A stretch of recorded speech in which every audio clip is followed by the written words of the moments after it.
Now let's bring in former Secretary of State under President Trump and Fox News contributor Mike Pompeo. Mr. Secretary, welcome. Mike, it's great to be with you. Let's start with John Kirby from the Biden administration. I'll get you to react to him. It is an Israeli proposal, one that they arrived at after intense diplomacy with our own national security team and over at the State Department. But we have every expectation that if Hamas agrees to the proposal, as was transmitted to them, an Israeli proposal, that Israel would say yes.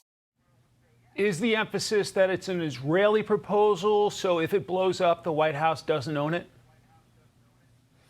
Mike, I think that's definitely true. It's a tell. I think the administration knows that this proposal in the end isn't going to work, and they don't want to own this thing when it ultimately fails. Hamas is no more going to accept an arrangement that works for Israel, where Hamas is not in charge, where the hostages are fully released, and where the Israeli people are secure from what happened on October 7th ever happening again. Hamas isn't going to take that without their total destruction. This deal would arrange for that. It would give Hamas more power. So I think the administration knows this isn't going to work. This proposal will, like the ones before it where Hamas said, yes, we accept it, this will turn out to have been a PR event and not an outcome that actually works not only for the Israeli people, but for American national security as well. It still sounds like President Biden and Prime Minister Netanyahu are not on the same page. Is that because Netanyahu is speaking to the world, foreign adversaries, and also the Israeli people? Yeah, I think there's multiple reasons for that, and that's actually very diplomatic to say not on the same page. You might be able to work at our State Department, Mike. The truth is they're not even in the same book. They're not even in the same zip code.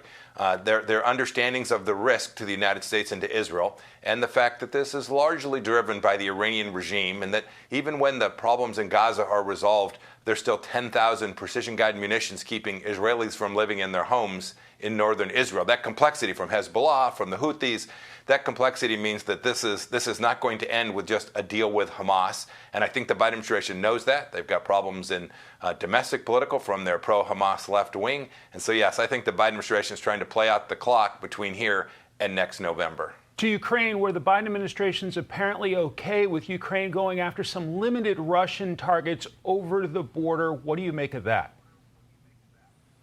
I think that's the right outcome, but where have they been for 2 years, Mike?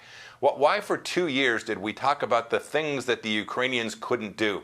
Why did we continually put restrictions on them? It reminds me, frankly, that we put these restrictions on Israel, but not on Hamas, right? Instead of demanding the release of the hostages there, we simply tell the Israelis, you can't do X and you can't do Y. I'm glad the Biden administration landed this place.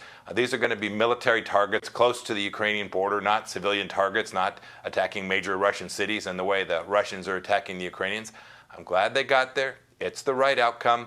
I can't, for the life of me, I cannot explain why the Biden administration has consistently refused to allow Ukraine to win and instead provided them just the tools, the bare necessities to drag this thing out for what's now over 2 years. The administration is going to great lengths saying its policy hasn't changed. Is that because it's limited targets just over the Russian border? It could be. The truth is, I wish the Biden administration had conducted more of this just privately and quietly. There's no need to tell the world the things that you won't do every day and always. That only loses the very deterrence that in the end we have to regain against Vladimir Putin. And so, it's hard to explain some of the Biden administration's action. They ask for more money and then they tell the Ukrainians you can't do anything with it. They need to win. Europe needs to win. Putin needs to lose. We know what a good outcome would look like. We simply have to give the Ukrainians the capacity to do that. They've not asked for our boys and girls, just our stuff, and we ought to let them use it to full effect. Okay, to a massive political story here at home, the conviction of your former boss, President Trump, in New York. I want to play a reaction from today from the Biden campaign, and I'll get you to respond. There's one candidate standing up for the rule of law, standing up for our democratic institutions, defending our Constitution, defending our democracy, and that's Joe Biden. What do you make of the conviction, and what's the impact with an election 5 months out? This trial was anything but standing up for the rule of law. This was one of the, probably the most political prosecution and probably one of the most serious for our republic and for our Constitution in American history.